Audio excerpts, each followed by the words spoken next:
Howdy, folks, and welcome to episode 147, Paint and Chill. It's cold here. Not as cold as it was this weekend, but not exactly warm. We're sitting at about 26 degrees Fahrenheit right now. And yeah, not fun by any stretch of the imagination. Let's take a look here. What everybody's saying. Let's see here. Nguyen says, "Hey everyone." Charles says, "Hello all." Hissy Cat, hola peeps. Are we there yet? No, we are not there yet, Hissy. Charles says, 12 minutes to target. Great name for a DVG expansion at Charles Lator. Yeah, that would be. For like one of their bomber games. That would be cool. Can we stop? I need to pee. No, you should have gone before we left. Especially if each turn is a minute long. Oh, that would be interesting, Nguyen. Quick game that way. Quick game. And here we are with Mr. McMurray. What's up, everybody? Oh, holy smokes! There's all kinds of people in the comments already. We got Charles, Hissy. We got Walkabout Richard. Look at all these guys. This is awesome. There's Telemachus sliding in here. Oh, yeah. Outstanding. Chris Long's here. Yeah. Charles wants to know what my favorite Apple is. It's a tie between my MacBook Pro and my iPhone. Hey-o! But no, Honeycrisp is a very, very good, delicious apple. I like a Honeycrisp. I'm a Jonathan guy. Not gonna lie. Yeah, Jonathan apples aren't bad. I know that's weird. People aren't. No, not at all. I mean, they're not like a traditional eating apple. They're like a baking apple, but I enjoy them. They're good. I really like what I really like. What I really like is a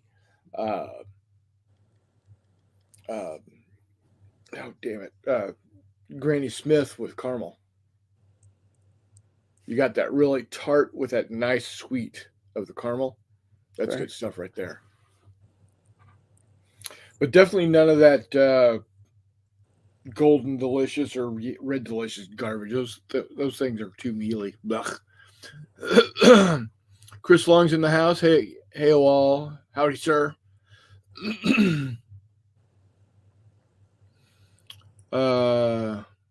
Me and Mike says, Granny Smith, I like a mature gal. Nice. So yeah, it was stupid cold here this past weekend. I was in Kansas City Saturday night. I was not at the football game, but I was in Kansas City where the football game was being held, and it was flipping cold. I don't think it got above freezing. And that just no, or not above freezing, above zero.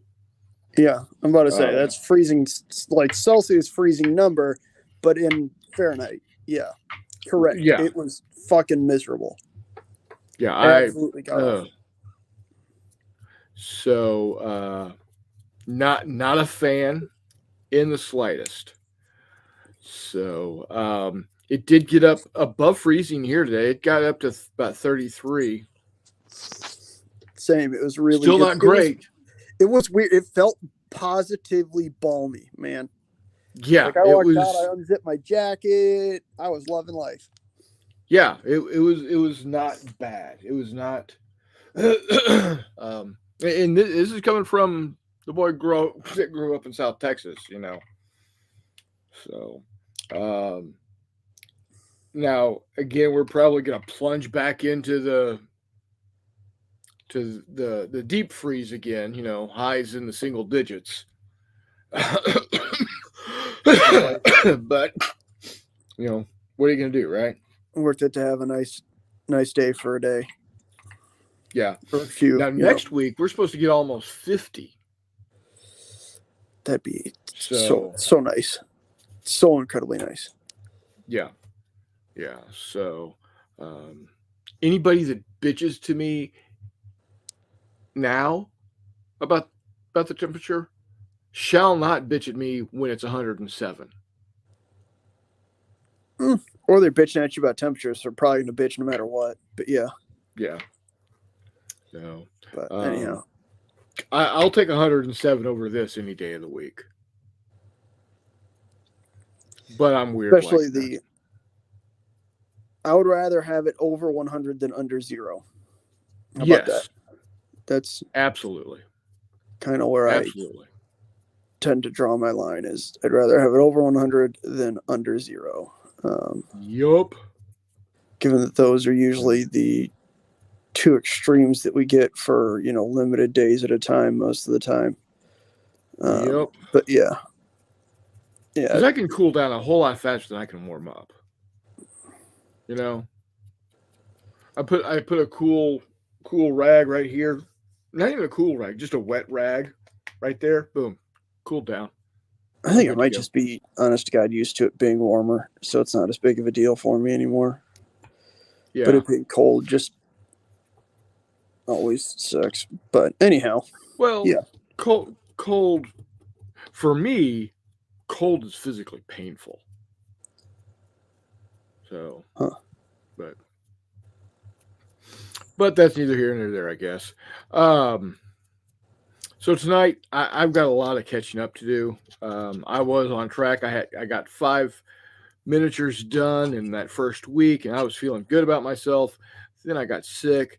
Then I went to Kansas City, and now I'm really far behind. Back at it. I'm upset. I'm upset with myself because I snapped his stick. Whose? I'm sorry. What? What is it? I can't tell. My miniature. It's it's the blind. The I am the force. The force is me. Yeah. I snapped his stick today. I was putting fire safety matches. I was dry brushing him and got a little overzealous and broke his stick. So, and I don't know where the hell it flew off to, so I can't even glue it back on. So, I got to figure out, am I just going to paint him as is and call it good, or if I'm going to print up a new one? I don't know. Is that like just a stick, or is there a bunch of goofy shit on the end of it? No, it's just a stick. I'm sure you got something around there, like a support you can glue on there and make it look like stick. Yeah. Like, I'm sure you can make it happen. But yeah. Tomica says as long as the wind doesn't blow, I don't care about the temperature. Dude, the wind wasn't blowing, and when it is -5, it's just plain miserable. Period. That must have been our wind has been blowing like crazy. It's not good. Oh yeah. It's just at the football game, it was -4 with the wind. It made it -27. I'm about to say it's cold enough in most of Missouri that if you're peeing outside, there's a decent chance it's ice as it hits the ground. Yeah. Which is a real weird feeling. But yeah. Yeah. But such life. Whatever. We'll get over it. So what are you working on tonight? I have a bunch of so I've had this Old Glory castle, right? This 28 millimeter castle. It looks awesome. It's super cool. Like, it's non-modular, so it's a fucking castle, man. And it's like 2 square feet. It's like 18, 19 inches tall. It's got walls, a couple towers, got removable roofs, the whole 9 yards. It's awesome. And it's 28 mil. It's all painted. It's ready to be played on. My goofy ass has never played on it. And so I was talking, I think I've talked about it on here a couple times. Yeah. About, okay, I need to get something to play with this, right? Like this needs to be played on. I've had this for a couple of years now. This is a little unexcusable. So that being said, I don't know if any of you guys remember, but a few years ago I painted some mounted knights with like the orange tabards, like they're out of Braveheart. Yeah. So I got the I guess for lack of a better word, the Robin Hood bad guys set from Old Glory, which I'm not gonna lie to you, I was incredibly pleasantly surprised by that set. The sculpts are great.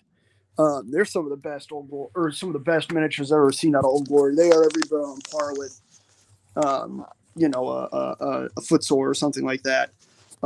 There's no repeats. It's 12 figures, and then I got their Robin Hood good guys, so the Merry Men, and then 2 packs of special characters. So I do have like the Sheriff of Nottingham, and Prince John and King Richard. So that's pretty cool. And so I'm painting up the bad guys, the Sheriff of Nottingham's men and Prince John's men, also in that orange, so that they can also be used for both, right? Yeah. But yeah, so that's what I'm doing. I think I've got 15 or 13 or so. No, not 13. I've got 14 running right now that I've got the metals done, the skin, the cloth. So I need to hit like their equipment, their boots, and then where they've got like shirts on underneath their chainmail. That needs to be done. That being said, I've been painting my face off and finishing my face off with stuff for the Analog Hobbies Painting Challenge. Yeah. That's been going pretty good. You guys can zoom on over and check out over on Wardrobe's channel. Not Wardrobe, Jesus. Mini Warmutt's channel. We did a stream about a week ago where we talked about what we completed in the first like 30 days of his challenge. And you can go over there and see a whole bunch of that stuff. But then I painted up, Chris, you might have seen these, I don't know, a bunch of 15 millimeter damaged buildings, actually. Hang on, I'm trying to get over here to them where I can click the camera on and show you guys. And you can see them all cool and hunky-dory in there. Well, not in their natural setting, but still. I got them kind of sitting over here on my travel battle boards.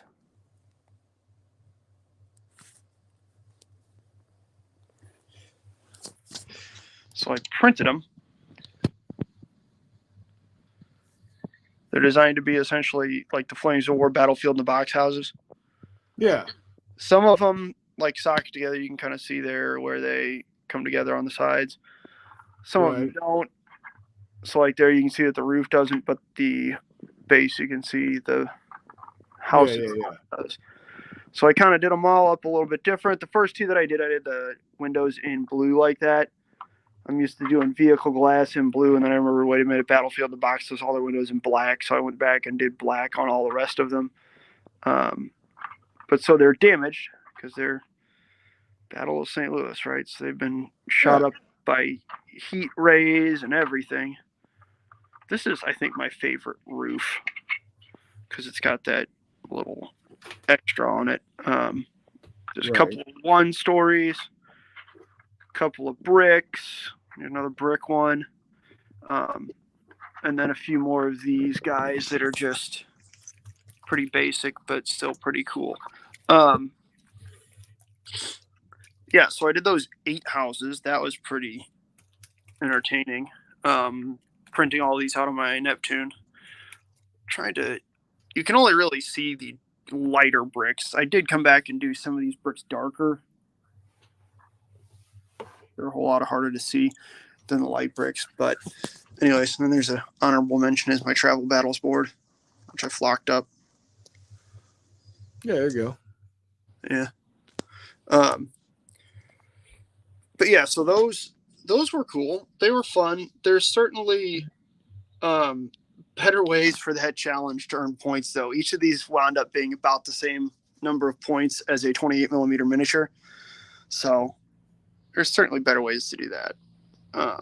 And then let me jump you guys over to the next chunk that we've painted and done up. You guys saw my Battle for St. Louis stuff that I had started on, right? Yeah. Okay. That's good. So you guys saw the first chunk of infantry and whatnot, and those British.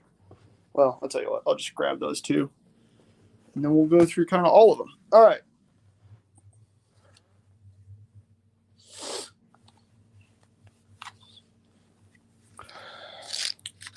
So earlier on, Chris Long and Charles like your buildings. Yeah, I saw that. I appreciate it, guys. Thank you so much. Earlier on, this was like the first week or two of that Analog Hobbies Painting Challenge. I did these 4 little runners. I think we were talking about this, Chris. I'm going to try and use them in a Thomas Foss sort of game because they're quite literally just guys who are running. And so a Thomas Foss race type game should be great. I did this Gandalf. Apparently that's an old Games Workshop or an old Citadel Miniatures Gandalf. Beats me, but did that. That's cool. Kind of happy with how his hair turned out, all white and stuff. No, that looks great. These are the first minis that I did for this Battle of St. Louis stuff. First off, I've got a British little expeditionary force. Right, so down here on the end, those 3 are Highlander stands. You can see they kind of got the kilts on, but they're the World War I service sort of kilts, so they're not patterned; they're just there. Then I got 4 of Royal Navy landing party, 2 stands of trench raiders, because again, the Elk Island Martian Front is supposed to take place right around the same time as World War I. A little bit before it's to the start, so there inevitably would be dudes in trenches. Had to make a couple Canadian stands there. I've got 3 stands of these heavy machine guns, couple command stands here next to my Canadians, and then the rest of these Brits over here, these remaining 11 stands are just kind of basic British infantry. So they're pretty cool to see. Then for the St. Louisans, right, because you got to have St. Louisans, we've got the fine boys of the SMLPD up here, City in there. Those are from the Old Glory. Basically, in order to get civilians, I had to get Old Glory gangsters and gangland miniatures. So they came with a bunch of police with them. Then I've got, I think we went over these. These are 3 machine guns that I found, and it's a militia, so it's a weird hodgepodge. We got a Nordenfeld and 1895 potato digger, one of the Colts, and then a British cavalry mounted Maxim. Also, each of these bases, you get trying to get it to focus, has a female loader who's got belts or whatever else in her bag. So that lady's digging hers out of she's got spare or just loose ammo in her purse for that Nordenfeld, and then she's got a belt, and she's got a belt for each of those machine guns. Then for the artillery / anti-tripod stuff, I have this guy, which is some sort of antiquated, siege artillery that then was lashed to a post with wheels for an improvised carriage.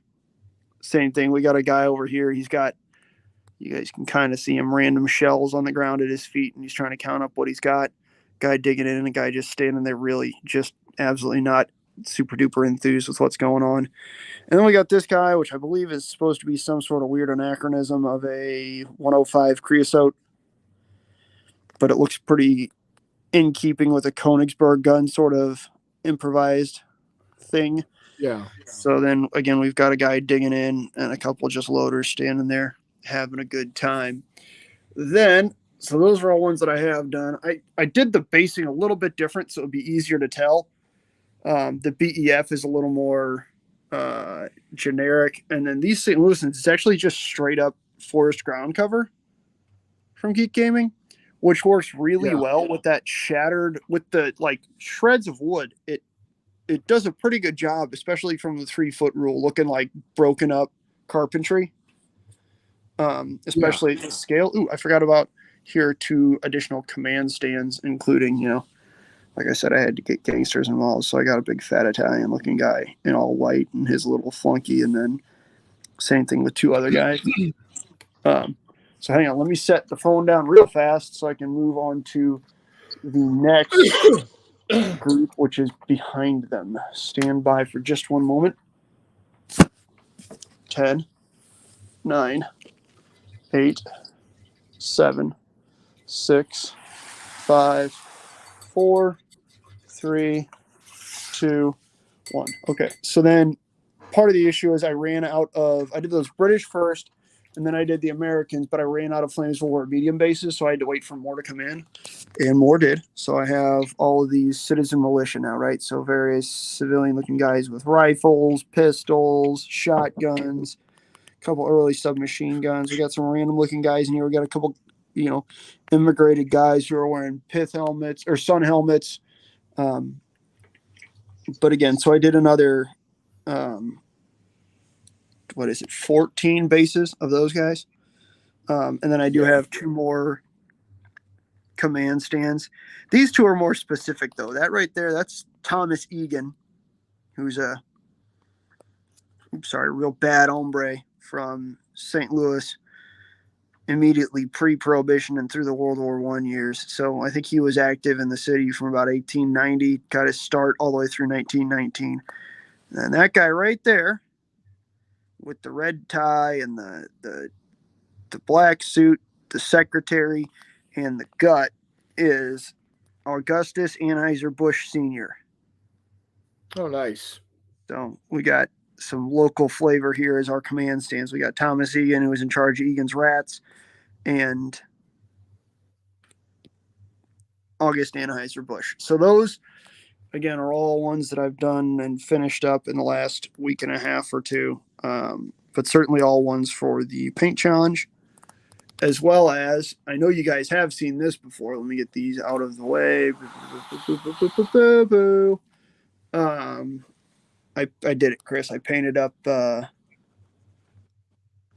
Paulie's Navy. Oh, nice. The Royal Australian Navy, for the most part, as it sat at the beginning of World War II. We got 2 county heavies, Canberra in Australia. Then we have 3 modified Leanders, which I think are Hobart, Perth, and Sydney. Okay. We've got Destroyer Leader Stewart right here, as well as, then you can see that's just a hair bit larger than these other destroyers. These are 4 additional V/W, so you got like HMAS Vampire and whatever else, in here. And then we've got 4 Grimsby class sloops. I think the scaling on the sloops is a little off. I had to improvise, but they got the right number of stacks and the right number of turrets, and they're in generally the right position. So I just kind of said that's good. But yeah, so I did those guys also. I do have somewhere, these are 1/2400, so they're Micronauts scale, like GHQ, CNC, Panzerschiff, right. All those. These are not the traditional 1/6000. But yeah, that does make painting and seeing them on camera a hell of a lot easier in some cases. Painting might not have been as easy, but seeing them on camera is a whole lot easier, as you guys can tell. But let's see here. There's those. I think that's everything I've really finished. I finished painting a bunch of Zulus. There's a bunch of them under there in 10 mil. And I got them on bases. I need to actually base them. I don't know what basing material I'm going to use for those. And then I got on bases a bunch more Anglo Zulu stuff. I just got a bunch of 10 mil in from Old Glory. So I've been playing a little bit of Hail Caesar too. With a couple guys locally. And so I have all those. You remember I built that 10 millimeter like non-modular board that's got the castle on it and the river and a village. Yeah. Yeah, it was on the Geek. It was the banner on the Geek Gaming page, I think. I think it was Luke's APS at that point, but page for a little while. Because I did it with his stuff right as he was, getting into selling in the U.S. A bunch. But yeah, so I've had that, and I've had a bunch of 10 mil like medieval stuff painted for a long time. And I was, I don't know if you remember, I was always looking for, well, maybe I'll play Lion Rampant, maybe I'll play Dragon Rampant, maybe we'll play something. Couldn't really find rules. And then I've been playing Hail Caesar with guys who play it in 15 with multi-based figures, and it hit me that I'm the dumbest person alive. I can just play Hail Caesar too. These guys are playing rules as written. Outstanding, cool, good. Why don't I just do that? And then buddy of mine, pointed out, hey, I know you didn't like Hail Caesar 1, Hail Caesar 2 addressed most of those issues. Have you tried Black Powder 2? No, I haven't. But that also might resolve some of the questions surrounding this massive, Anglo-Zulu War collection that I've got in 10 mil. Yeah. I have not, but I will now. So I painted up 100 more unmarried Zulus, got them glued onto their bases. Like I said, I need to base them. I'm going over to Tim's and help pack orders tomorrow. So as usual, if you guys are ordering stuff off of Geek Gaming, or if you've ordered anything in the last week, holler about it here, and I'll see if I can't figure out something to toss in. I do have Chris Long. Did you ever put that order in? So I know you were talking about it. But yeah, because I'm hoping you do. I looked for you. I was over there last week, and I didn't see anything. But yeah, I have Chris is talking about. He's painting 1/700 scale vampire right now. I have that probably same model. Did you buy the vampire kit separate, or did you buy the vampire or the V class that comes with HMS Hood? I'm sorry, vampire's its own kit. It's an E class that comes with Hood. Never mind. I have that also. I need to paint that. I still have those assembled sitting there in a place of prominence so that I look at them a lot. But yeah, so again, I was looking for Chris Long's order last week, didn't see it.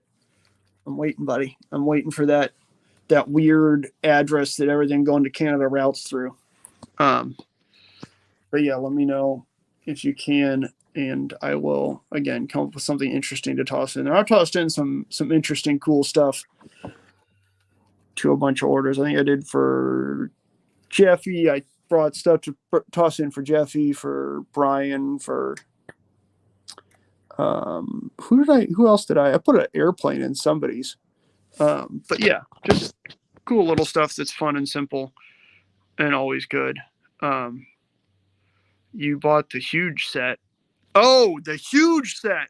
I keep looking at that thing, man. There's one locally, and it's awesome. What do you need, Chris? We're supposed to be getting a restock in here, and so I do have what I needed to send you. So let me know what you need, and I'll let you know if it's in the restock, and I'll make sure this makes its way into the box with you. Oh, it was Richard Keenan. There you go. All right. So I don't remember what the name of that airplane was, but Richard's order surprised me. So I had to make him a good airplane. It does fly. It flew all the way across the stock room. But yeah, what did I name that thing? I think it was maybe like the sexy Hexy or something like that. But yeah, like I said, Chris, holler, let me know. I'll toss this in with your box, and everything will be gorgeous, hunky dory.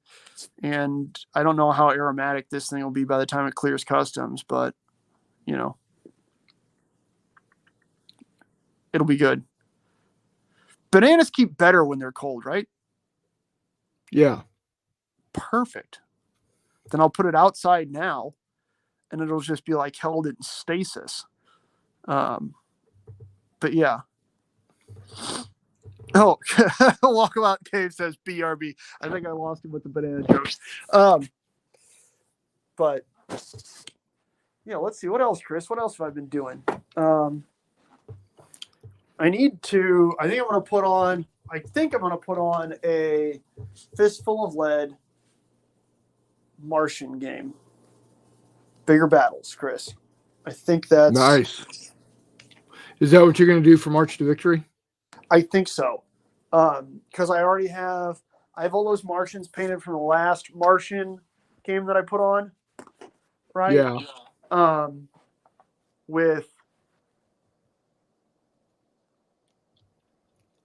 was Battles and Brews last year.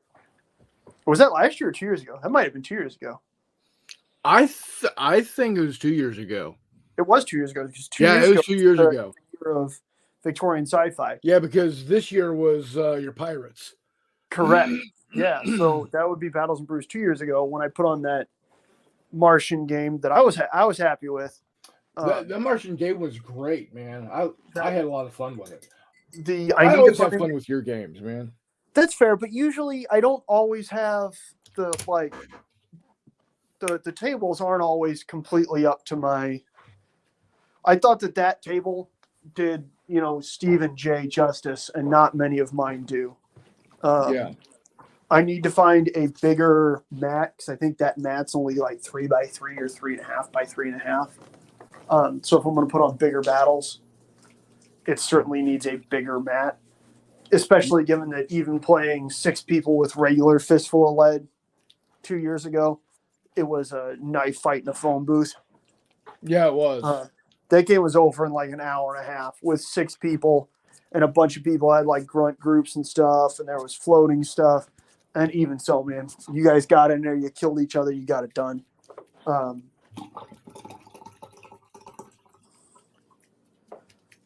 Yeah, dude, we Chris, I shit you not, we got a restock on Mediterranean, right? And usually that's 50 bags. And this dude 2 weeks ago ordered 15 Mediterranean. And apparently they're not doing Geek Gaming USA, Charles. And apparently they're not doing the small scale stuff in the US yet, which is real weird. Yeah, Mediterranean is badass. There you go. Thank you, Chris. There you go, Charles. It's right there in the chatter.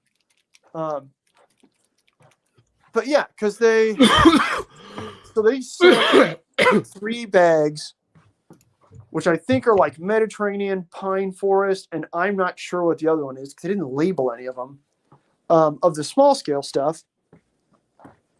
But they sent that to for like pictures, right? For just a sampler, see what I could do with it. And it worked really well.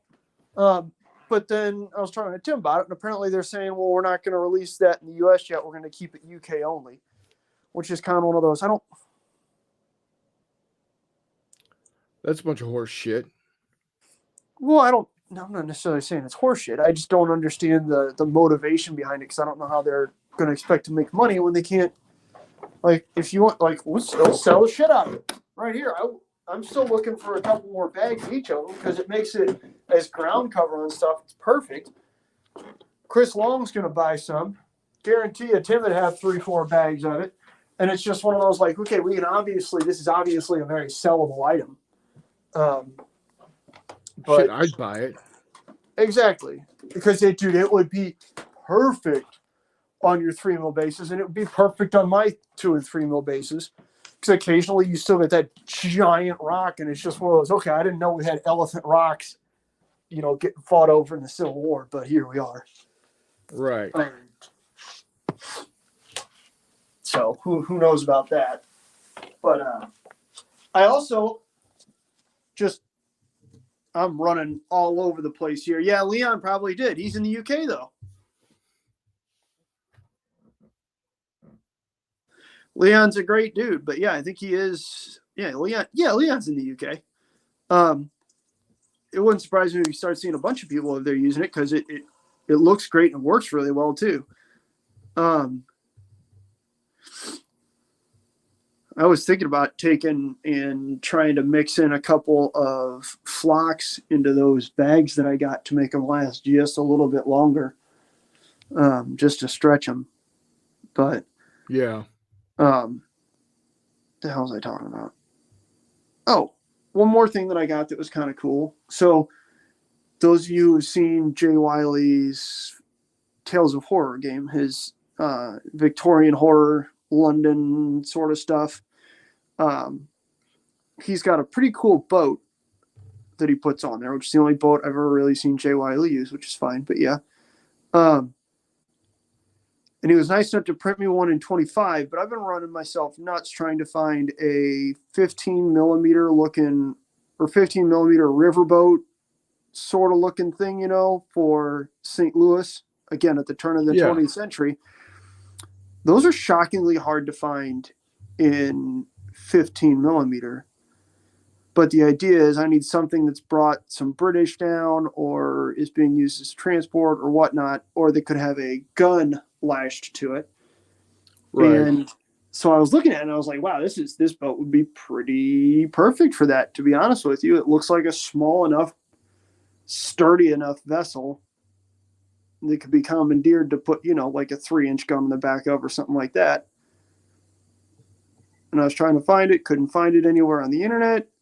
Finally asked Jay. He said it's from a Kickstarter, what have you. Okay, yeah, it is a long shot because they don't have a website or anything like that. But I found the old Kickstarter. I sent the Kickstarter a message, like to the Kickstarter account.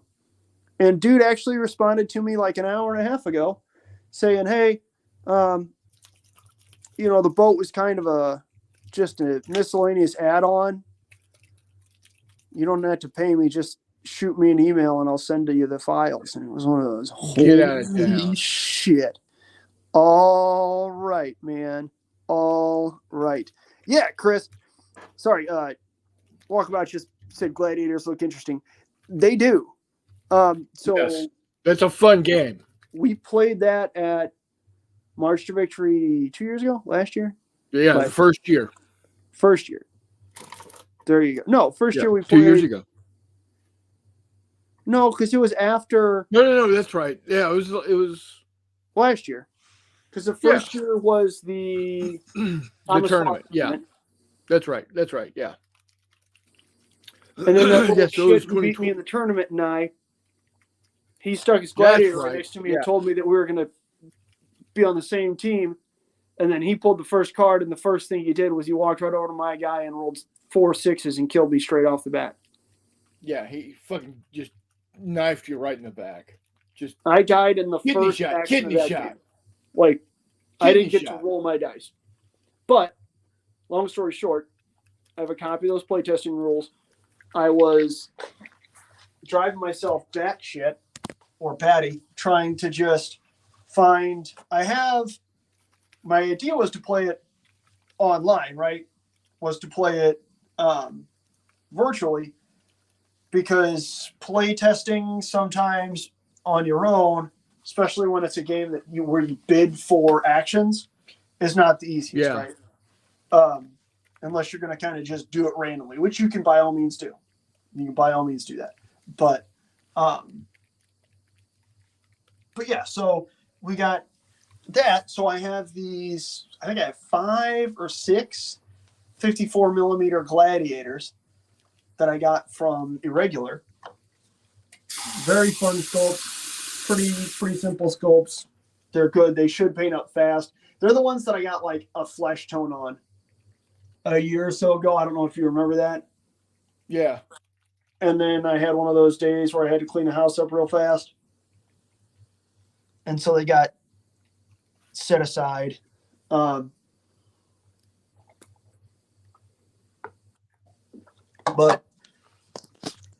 yeah, they got set aside, and I went back and I dug them out. I did paint on them a little bit yesterday. I think maybe that's what I'll paint on tonight.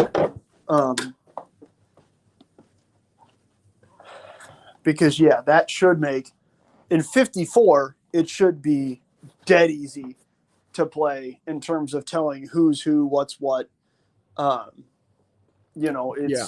It's simple to see. Okay, this guy's a Retarius. Here's my. I don't think I have a Dialmachus. I don't. I have a Thracian, a Mamillo, a lady with a spear and a shield, Hopalates or whatever, and then I don't remember what this guy's called.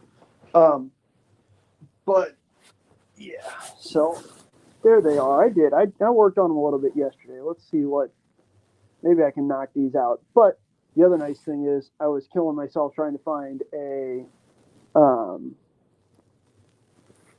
hex mat that had 32 millimeter hexes. And Jay Wiley removed the requirement for hex mats. We're just kind of moving everywhere now, which is pretty cool. Yeah. But so that makes that a lot easier. It means I'm going to get this onto the table a lot faster. That's what I need to do. Before I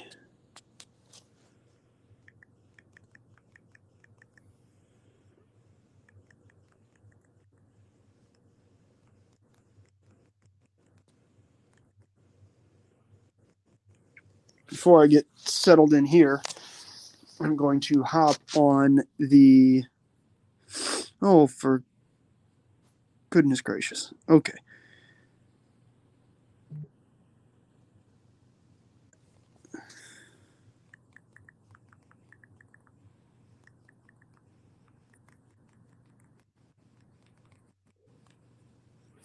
I'm going to hop on Office Depot's website and print a copy of Arena of Blood.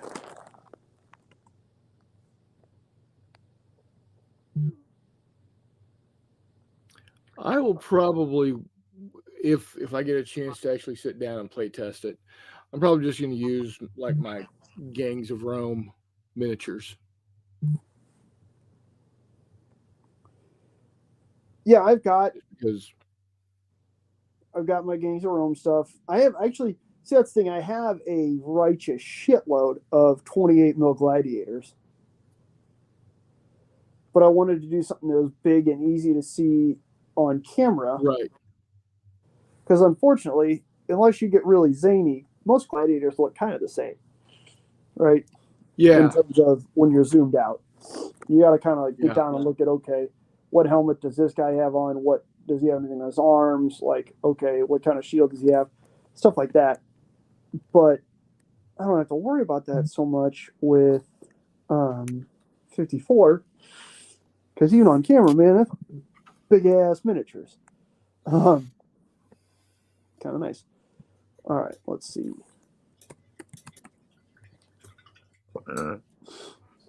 So I have submitted my games for March to Victory. Yes, you have. I am doing Battle of Cape Matapan using Ocean Thunder rules in 1/6000. Excuse me. And I'm going to do What a Tanker. South of France. And I called the scenario In the Fields of Provence. The fields of what? The Fields of Provence.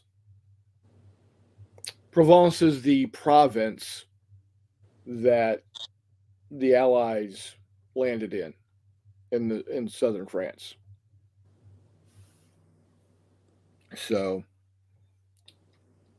and it's going to be a basic. Americans need to get to the far side of the table, but I think I'm going to have give the Germans the ability to have hidden emplacements, have hidden deployment, so the Americans won't know where the Germans are to start. Oh, that's vicious. Yeah. Yeah, especially with those tank destroyers, the Stugs, with the tank destroyer rule. Yeah. Being small, or I should say low profile in the woods. I was about to say they're low profile and they're tank destroyers. So not only are they harder to spot, they get to convert can aim. They can aim wherever they want to. Yeah.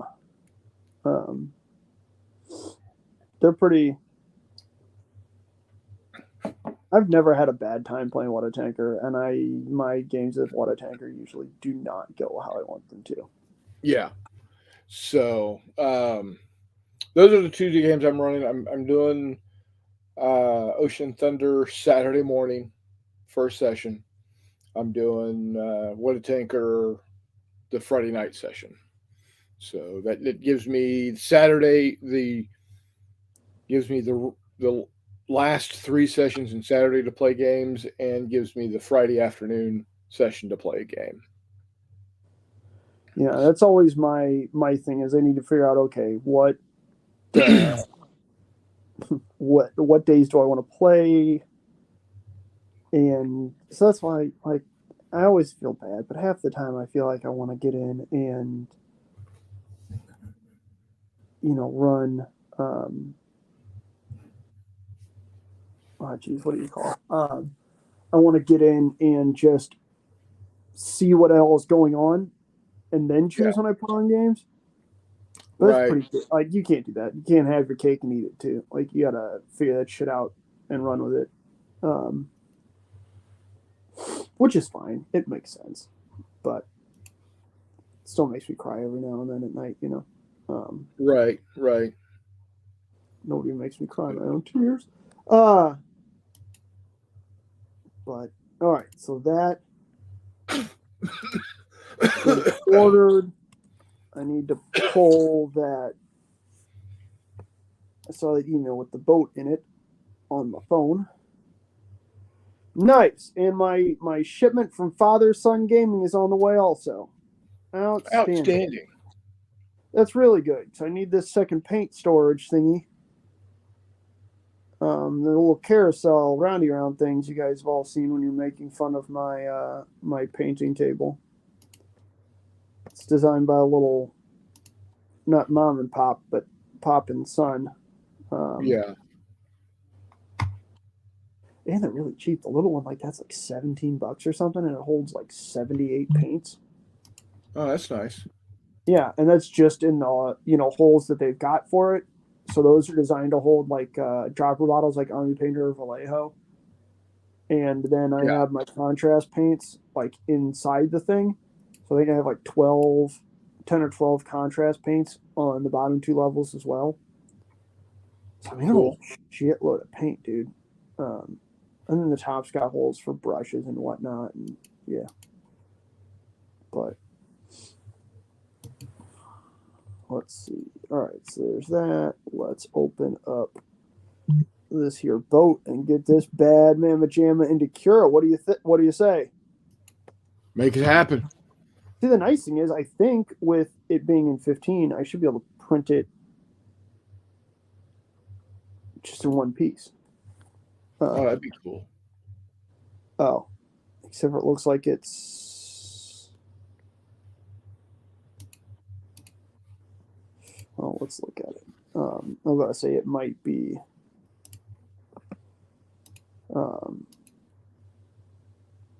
Designed in multiple pieces. We'll see.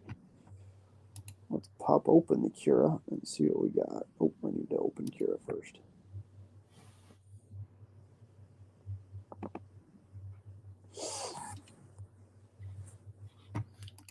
I'll tell you what, though, man, this Neptune has been pretty awesome. Yeah. My brother's in the house. Hey Jay, how you doing, buddy? Saw that his printers are back up and running at his house. I saw that. I saw that Jay is back at his house and he's got printers running, which is awesome. Yeah.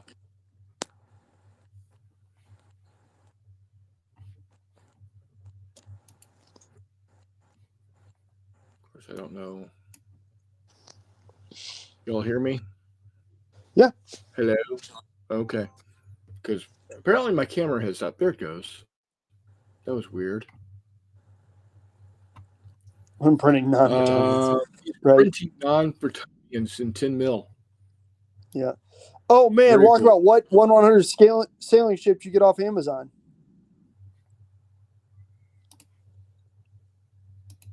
Is that the... oh, shit. I have... that is my jam, my dude. I have a bunch of 100 Age of Sail stuff that I got because I got tired of looking at how god awful the 15 millimeter sailing ship options that were available from gaming companies were for the Age of Sail. And so I said, screw this, and wound up getting a ton of 1/100 scale models. I went a little overboard. I'll be the first one to admit. I have a bunch of old 1/1200, I think it is, scale constitutions from who makes those? Shit. I only have to print this in two pieces. The bottom two are underwater, and I am printing this there bad you go. waterline. Send it to Discord. I'm on my phone. I know how that goes, buddy. But yeah, I've made a bunch of those. I have a bunch of the I can't think of the name. Not the Revel 196, not Revel 1 to 96 scale constitution. Imai, the old Imai 1/100 constitutions. So I have more of those than the big three frigates, which is a little ridiculous, but they are super cool to look at, and they're like 3 friggin' feet long, as well as a couple of the old Bonhomme Richards, and I managed to grab a Heller HMS Victory. For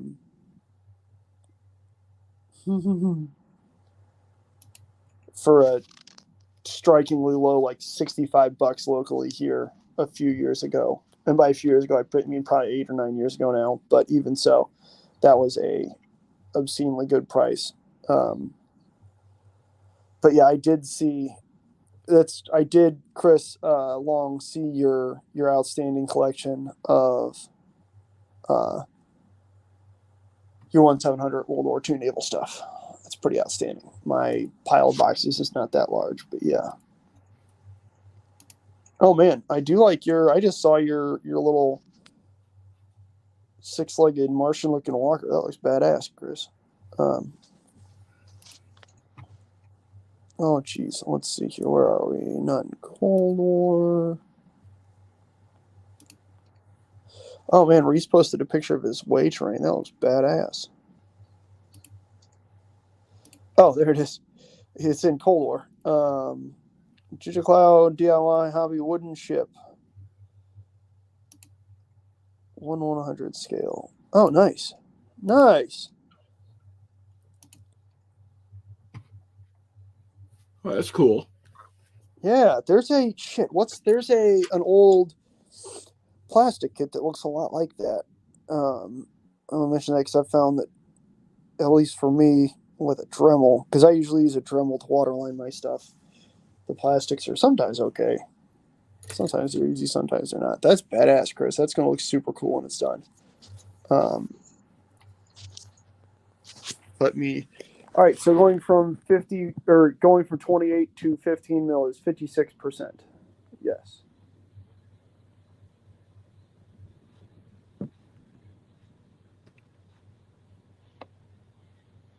Oh man. Oh, this is going to be easy day.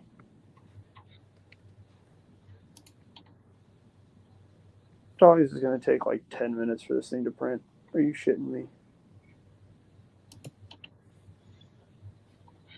And by that, I mean it'll obviously take more than 10 minutes to print, but it's going to go quite quickly. No, I think I could probably print this thing in on my resin printer, to be honest with you. It is teeny tiny. Okay. Your error, your model is not manifold. The hell's that mean? I don't know. I've had it say that on a couple other things. I'll end up printing real nice though. So.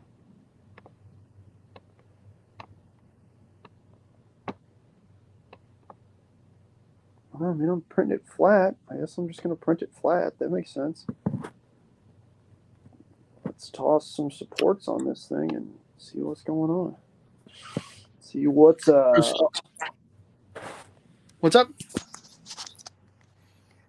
Chris Long says the crab walker is for his not Romulan's army. Oh, nice. And Jay says that warning is it means the slicer is confused by the model. I'm confused by the slicer, so it all works out. Yeah. 100 grams of what, Charles? I see. So how long would 100 grams last? Oh, I wonder if that's the. Is that a bag of Deep Gaming Phoenix? For forever. They last quite a while, to be honest with you, Charles. It really doesn't take much to do a base, especially if you're doing 15s or 28s. I think I've done 20-something bases for those St. Louisans, and I have a lot. Forest ground cover. Yeah, so that's exactly the stuff I'm using. And I still have, after doing those 20-something Flames of 4 bases, I have not made an appreciable dent in the bag.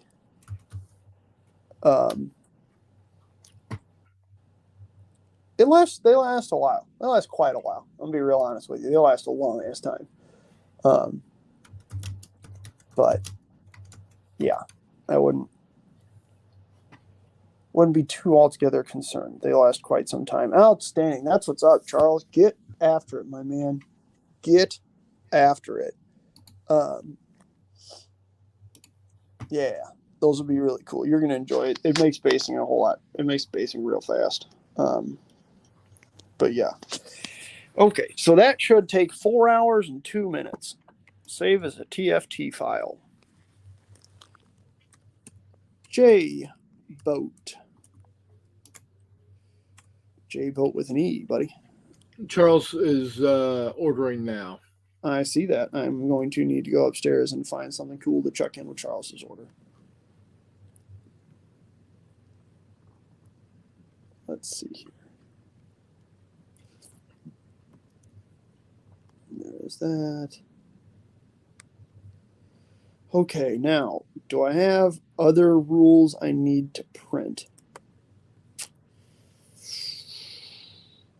Let's go to...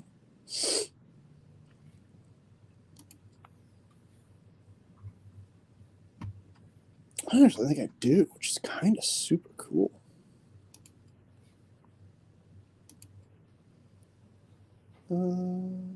Oh, yeah. Skeller Gremlin in the house says a non-manifold model means that it's got holes in its geometry. Usually you can repair any simple stuff using Microsoft 3D Builder. Just let it auto repair. Usually takes less than 30 seconds. Well, there you go. Nice. Outstanding.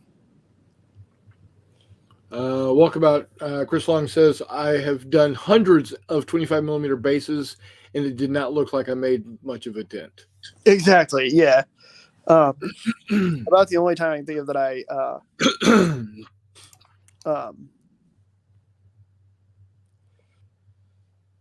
that I've run out is when I was doing that 10 mil table, and I was quite literally filling a 4x4 table with the stuff. Yeah. Oh, that's what I haven't printed. I haven't printed this David Manley, Venezuela, 1902 broadside and salvo campaign, which looked kind of cool. Get on top of that, yo. Well, yeah, the issue is then I need to source models for the German, British, American, and Venezuelan navies in 1902, which is challenging. I think there's actually Italians in here also. Let's see. We have the U.S., the Germans, the British. Oh, yeah, because they had the particular service squadron. Yep, there's 3 Italian ships, an armored cruiser and 2 protected cruisers. There's a bunch of Dutch protected cruisers and some gunboats.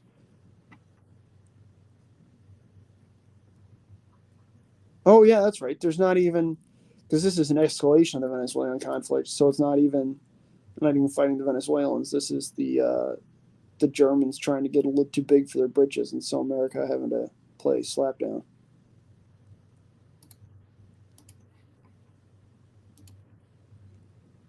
Huh.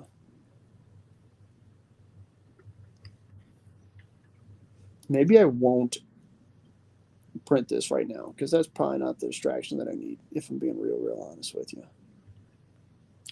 Yeah, probably not.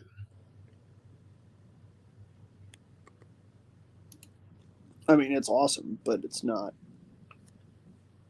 Oh, agreed. I don't need to be farting around with that at this point. Okay.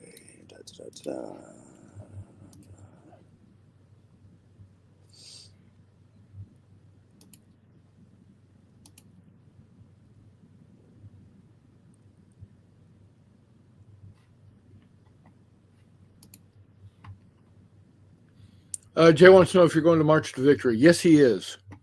Yeah, dude. Absolutely. There's no way I'm missing that. Is that your brother, Jay? Yeah. Or Jay Wiley?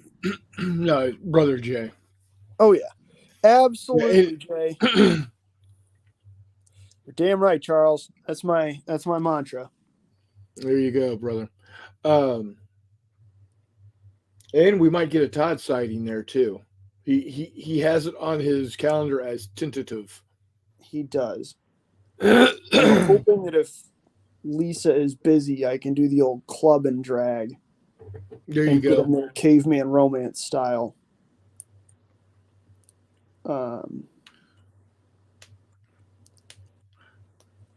Which would Jay's debating on whether he's going to take a game or not. Oh, Jay? Yeah. That's the nice thing. There's always games there. But at the same time, you don't necessarily have to do extra. You know what I mean? Like, you don't have to go nuts. Because there's always games there, it's relatively simple when it comes down to it. Select store. I have the correct one. Change quantity. I wanted to print 2 of these. Doso.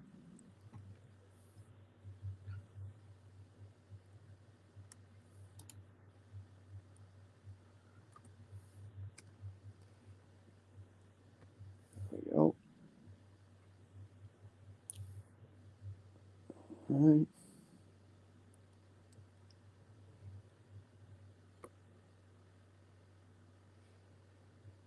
That is going to be one small little bound group of rules, but that is A-okay.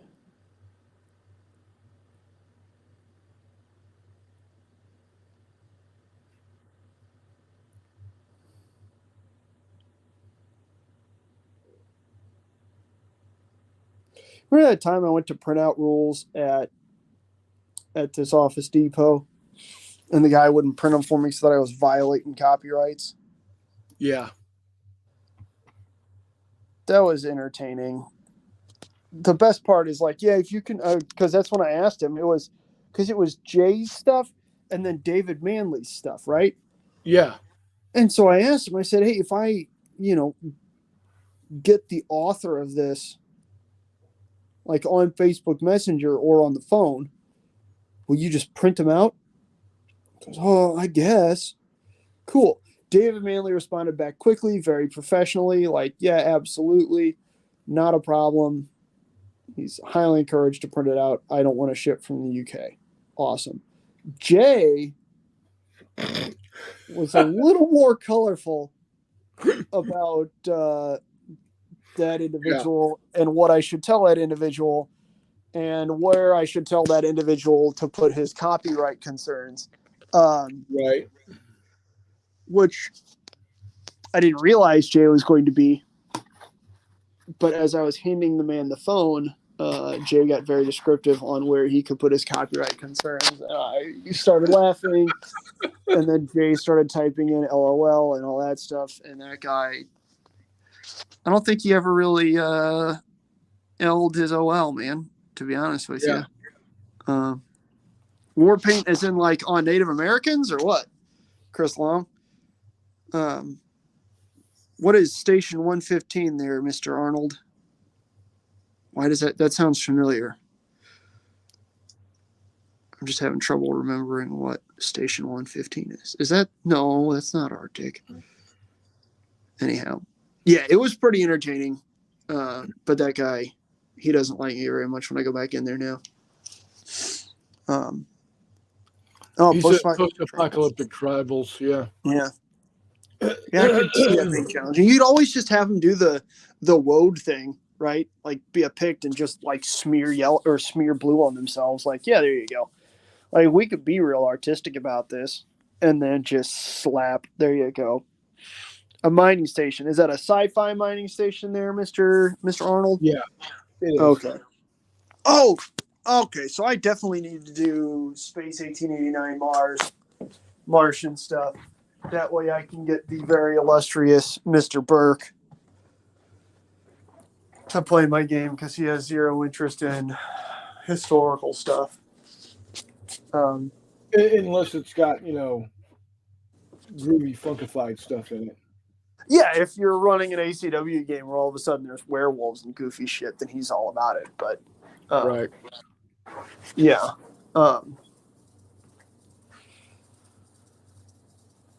We're joking around about just doing some goofy shit. I don't know. Maybe. Who knows? He did say, though, that the one game he would play in that sounded entertaining is a Boxer Rebellion game, which would be pretty cool. And I looked up the figures, and I looked at the figures, and I looked at the figures, and I looked at the figures, and I looked at the legation buildings, and I looked at the legation buildings, and I looked at the figures, and I looked at the legation buildings. I looked at the figures, and I looked at the legation buildings, and I said... And then you ordered. Not today, Satan. No. I had a very extremely rare moment of self-control. What? I feel pretty sick. But... Who are you, and what'd you do with my McMurray? I don't fucking know. I think McMurray's dead. I'm real concerned about him. But yeah, no, I exercised a very rare moment of self-control and didn't order, a couple $100 worth of 15s. By a couple $100 worth of 15s, I mean several thousand 15 millimeter or a couple thousand 15 millimeter figures. Good Lord. Well, like, are you wanting to do the entire Boxer Rebellion? I mean, come on, man. No. Just the 55 days at Peking kind of thing. Again, part of the issue is that then I'm buying all these legations. It could be cool, man. It could be. But again, you don't need that type of distraction right now. Because you got plenty of other things to distract you. Correct.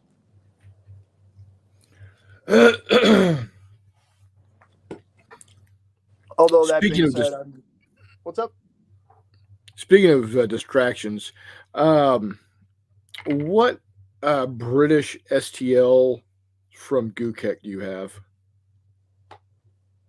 Yes. World War II. Okay. I may be easier to say World War II. Yeah. I have that pack. I need to shoot me a send you a list. Send you a list. Yeah. Because basically, it's the OOB for Cape Mattapan. Yeah. They've got all the Italians. Oh, you have all the? Did you get the Italian pack? No, but there aren't that many different. There aren't that many different classes on for the Italians that I already had all of them. Oh, okay, there you go. So I'm about to say there really aren't many Italian classes. That's why I was just like, oh, you probably just got the pack. Because honestly, at that point, it might have been, yeah. I was looking at, who was I looking at? It might have been the Italians, or it was probably the French. Because I, at some point in time, still want to do a, somebody's going to get angry at me for saying it, but a laughing game about Mirza Kabir. Yeah. That fucking idiot Darlan was like, yeah, I could totally get out of my port and kick your ass. Can you, though? Can you? Really? Like, really, though? Is that really your option? Why don't you just talk to arguably the most qualified captain in the Royal Navy right now? Like, do you though? Do you really need to? Is that really something you gotta do right now, man? But that guy was a dick. So, dicks get what dicks get, and sometimes dicks get kicked. Yep. And that dick got kicked. But it would be a pretty cool game to play out on the tabletop as okay, what happens if, Lancelot Holland and James Somerville are feeling just abnormally charitable. Yeah. Well, and let them out. Let's call it sporting. Yeah, like, what if they're just feeling froggy? Like, yeah, sure, whatever. This is going to be the best drill we've had in a long time. Why not? Yeah, we'll spot you 20 points. Yeah, exactly. Give them the advantage to start. They're going to need it really, really bad.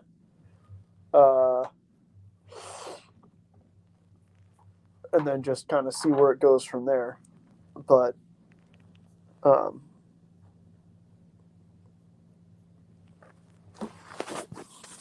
on a sec.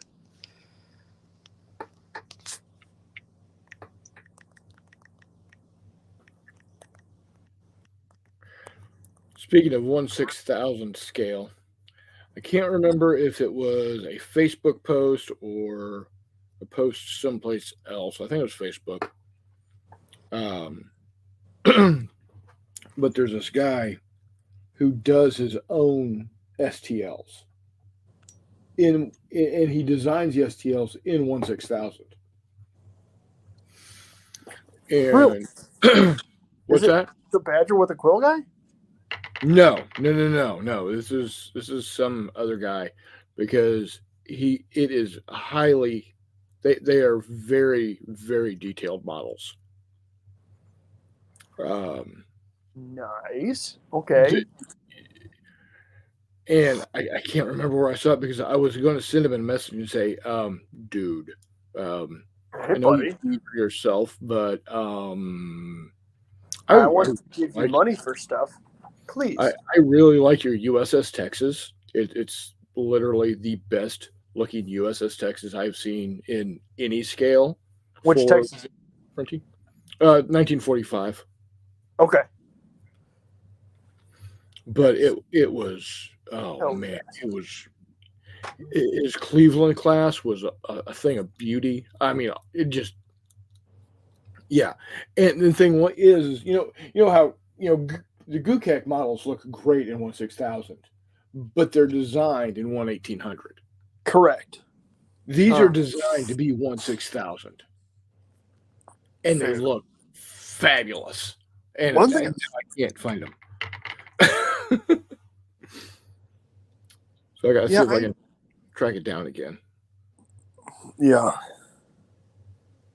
Huh.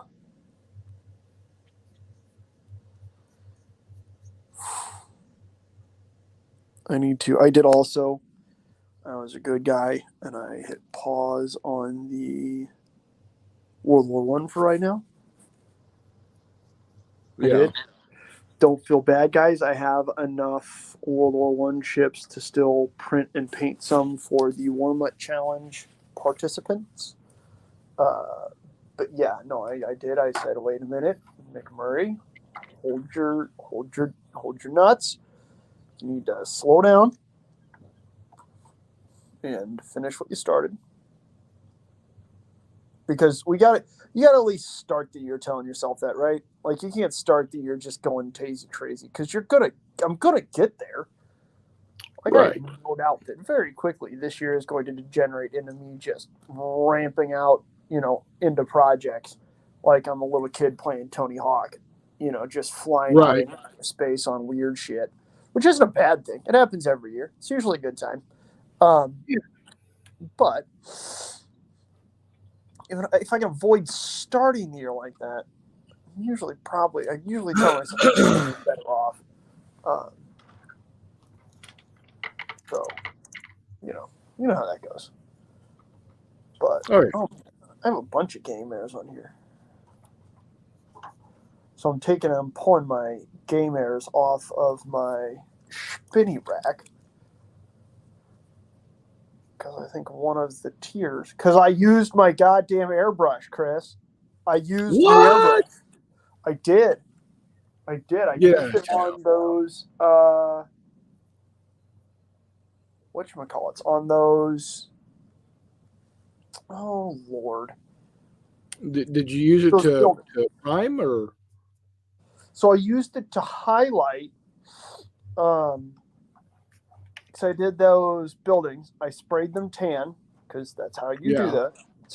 That's how you prime. And I sprayed them tan, and then I went over and I did the airbrush thing on like the panels, like the flat panels and the flat chunks. I did it through the center of that to just kind of give them a little bit more light on them. And it actually worked. It worked. I said, I'll be damned. There it is. So that was terrifying. But I need to hopefully, obviously not this weekend because it's going to be crazy ass cold again. But hopefully in the not too distant future, we'll have some decently warm days and I can break out my rattle can to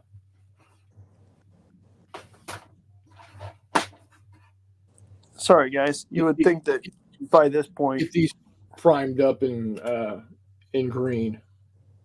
Nice. That's 2/3 of a battalion right there. Nice. Chris Long, what skill you think about doing World War I naval in? That looks awesome, Chris. Yeah. Because and I've shown these to y'all before, but I'm going to do it again because I think they look it looks cool. Right there. I know airbrushes for priming, and I am a clown, but I know, Jay.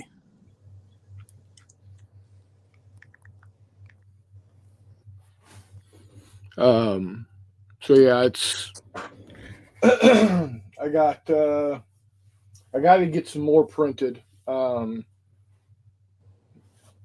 got this many more so far to get put on bases.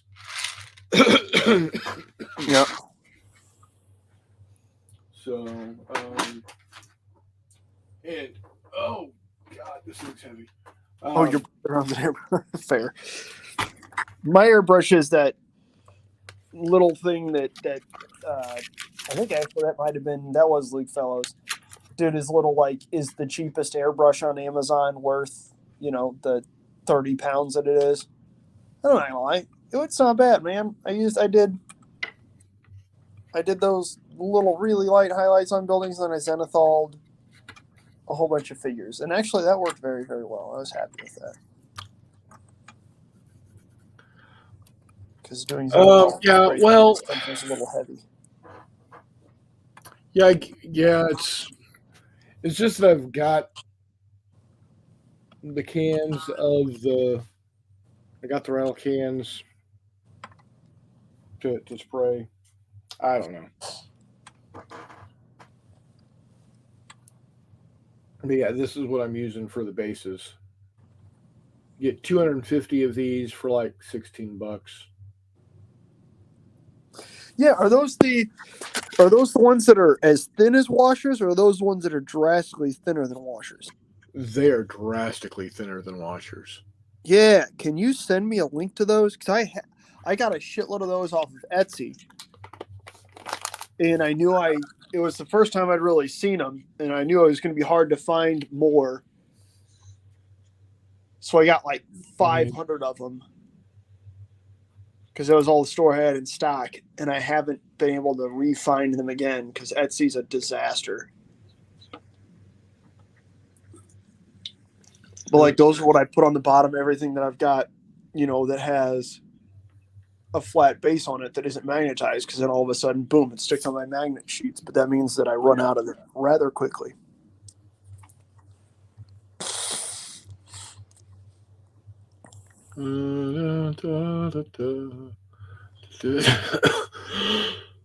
Excuse me. Here we go.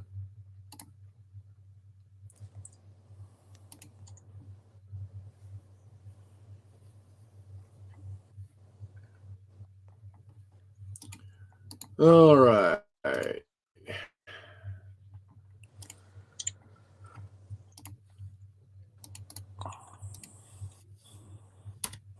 There you go, Mr. McMurray. Nice. Thank you. Yeah, they've got them in 1 inch, 1 inch with adhesive, half inch with adhesive, 1/4 inch,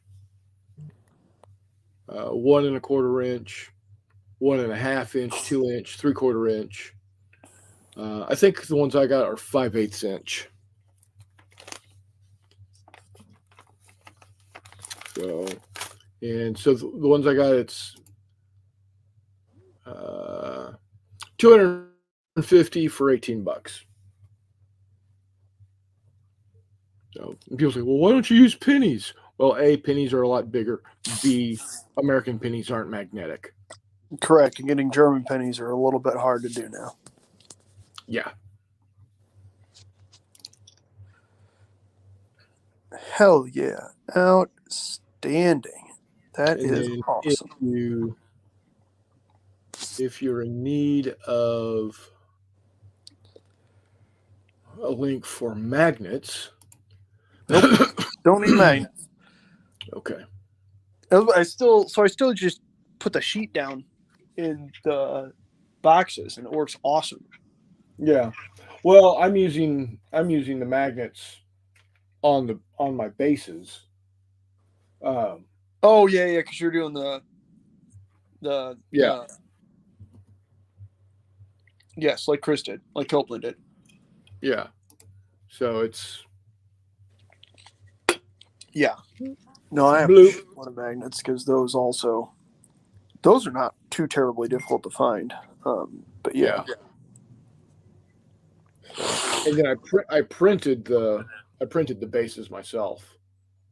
Yeah. I actually designed them and painted them myself, or printed them myself.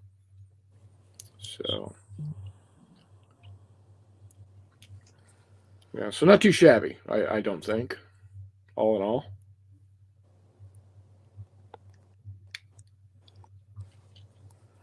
And this is going to be in bigger battles. This will be 1 card's worth of bigger battle. So this whole base will move on a single card. Nice. Like I said, I think that's what I'm going to wind up doing for All Quiet on the Martian front stuff. Well, except for Battlesuit Alpha, but yeah. Yeah. So, but anywho, so getting ramped up for March to Victory. We're still a little over 2 months out. Yeah. Well, actually, it is, to tell you exactly.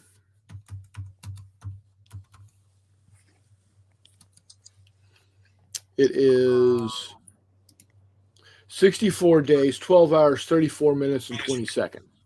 Somebody's excited. And the reason I know that is because that's what the MarchToVictory.net website tells us. Oh, nice. There you go. Oh, yeah, I need to start working on these 54s for Reese then, don't I? Yeah, you do. Uh-oh. So, yeah, March to Victory, 22nd and 23rd in Independence, Missouri, at Game Cafe. Great little store. It really is, man. Like, holy smokes. I dropped in there the end of last year, and it's got a little bit of everything for everybody. It's got miniatures, it's got cards, it's got role-playing games, it's got dice. Oh my God, does it have dice? Dice galore. So yeah. Then in May, we've got May the 4th, Fistful of Blood Star Wars. Then in July, we've got Battles and Brews. That's into the public. And then I've got, and McMurray's got, also in July is Jay's July Jamboree. The how's I don't remember how he puts it, but it's the premier private gaming event of West Central Illinois. Then we actually go from July all the way to October before we get another gaming over in Kansas City with Weird War Stories. Wait, what? And then with Weird War Stories, the Weird Wars October gaming event for Jay Wiley. Oh, that's what that's called now? Yeah. And then Wiley Weekend is now in December. Oh, okay. Weird. Weird Wars. All right. And then Wiley Wargaming Weekend is December 7th this year. So I think we might have to do a U.S. versus Japan Ocean Thunder game on that day. Hell yeah.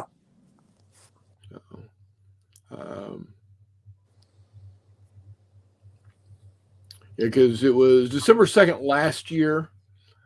It's going to be December 7th this year, which is hell yeah, the first Saturday of December. Yeah, if it's December 7th, we got to do a U.S. Japanese. Yeah. Yep. So it's SmackDown time. The re-smackening. Yeah, definitely. I like this idea. But it's got 5 great gaming events in Independence this coming year. All good. Just need to come up with a gaming event in September now. Because we've got March, the end of March, the beginning of May, middle of July, middle of October, and beginning of December.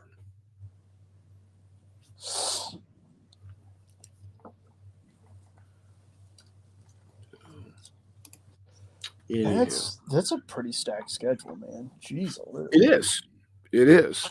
And the great thing is, all of those together are probably still less than going to one big gaming convention, price wise. Oh, yeah, I got you. Well, yeah, I mean, there's certainly events that are designed to be not cheap but budget friendly, not just ridiculous. Yeah.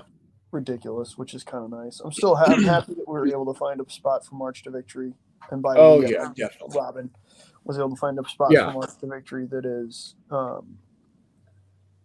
still capable of being priced in the same manner as it was, such that it's an open event that is not cost prohibitive at all, which is good because that's always a shame. I mean, $20 for 2 days worth of gaming, 6 gaming sessions.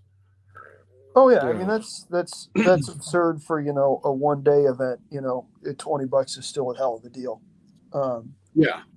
Much less 2 days, and you've got again some of the highest production games that you see in the Midwest. Just hanging out, you know what I mean? It's pretty great. I hope. I don't remember the guy's name, but he used to run his World War I naval with his own rule set that he wrote called Dreadnought at Recruits. I don't remember his name, and I meant to buy a copy of his rules at the last Recruits, and he had sold out, and that made me really sad. And he said, "Oh, don't worry, you're gonna be here next year." I said, "Absolutely." "Oh, we'll just buy a copy next year." Wah, wah. Yeah, next year for Recruits. That was rough. Honestly, the funniest part about the whole Recruits falling apart thing is how quickly the Recruits convention Facebook page became like a shitty Wish.com clothing advertisement space. That was weird. It was super fast, man. They put up the little "Hey, we're done with this," and then it's almost like Dwayne sold the shit. Right. That was fast. It was a couple weeks. And the funniest part is they didn't delete any of the old Recruit stuff off of it, so you can still go back. That's the only way I figured out what the hell it was. Is because I was like, I didn't like this thing. I didn't start following this thing. What the hell is this? And I went on and looked, and I saw the old Recruits post, and I was like, oh Lord, okay, there we go. That's embarrassing. Right. But sure enough, it became some sort of something. Yeah. Awkward. What you gonna do? Unsubscribe from it. Yeah. So, well, I think we're gonna go ahead and wrap up early tonight. I feel my cough medicine not working any longer. I was about to say it's. I thought you were going to say kicking in like you're getting tired, and I was like, it might be getting you tired, but it's not helping the cough much. No, it's not kicking in. It is fading out. So I'm gonna. There's gonna be more spleen coughing here in a little bit. So I think we are gonna go ahead and wrap it up for the night. Nothing wrong with that. No. So yeah, we will be back here next week doing our thing. I doubt there will be an impromptu session this weekend because it looks like we're having to make a trip back over to Kansas City for some family issues. All good. Nothing going, nothing wrong with Donna or me, but we got some things happening that we got to get look into. So, but definitely next Wednesday we'll be back. So until next time, guys, we will we'll see you on the flip side. Thanks, everybody.